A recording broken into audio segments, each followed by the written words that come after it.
નવજીવન Gujarat housing board ખાતે માં Ambe group દ્વારા આયોજિત નિઃશુલ્ક ગરબા મહોત્સવમાં આઠમના નોરતે ખેલૈયાઓ મન મૂકીને ગરબે ઘૂમ્યા હતા।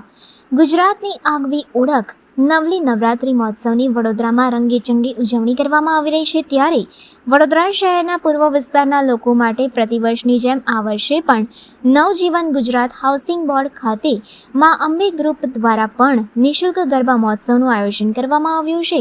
ગઈકાલે આઠમના નોરતે ખેલૈયાઓ રંગબેરંગી પરંપરાગત પોશાકમાં સજ્જ થઈને ગરબા મેદાનમાં આવી પહોંચ્યા હતા અને મન મૂકીને ગરબે ઘૂમ્યા હતા। અત્રે ઉલ્લેખનીય છે કે ગુજરાત હાઉસિંગ બોર્ડ માં અંબે ગ્રુપ દ્વારા વર્ષ 1990થી ગરબા મહોત્સવનું આયોજન કરે છે અને નવરાત્રિના 9 દિવસ દરમિયાન વિવિધ કાર્યક્રમોનું પણ આયોજન કરવામાં આવે છે। નિઃશુલ્ક આયોજિત થતા આ ગરબા મહોત્સવમાં ખેલૈયાઓ ગરબે ઘૂમી માની આરાધના કરે છે। સૌપ્રથમ તો વડોદરામાં રહેતા તમામ સંસ્કારી લોકોને મારા તરફથી અને જય અંબે ગ્રુપ તરફથી નવરાત્રિની હાર્દિક શુભેચ્છા પાઠવું છું।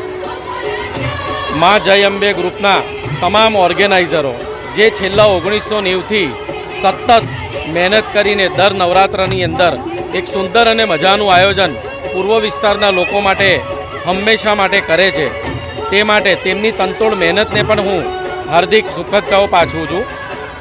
જેવી રીતે કહું, માં અંબે માતાને મારી એક જ પ્રાર્થના કે વડોદરાના તમામ રહેવાસીઓને નિરોગી અને હંમેશા તંદુરસ્ત રાખે, એવી રીતે માં જગદંબાને મારી પ્રાર્થના છે।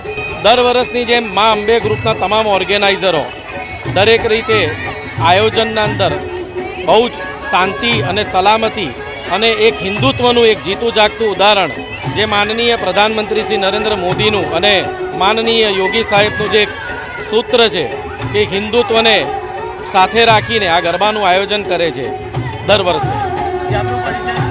મારું નામ Krunal Bharatbhai Rane, ward number 5, Bharatiya Janata party કાર્યકારી।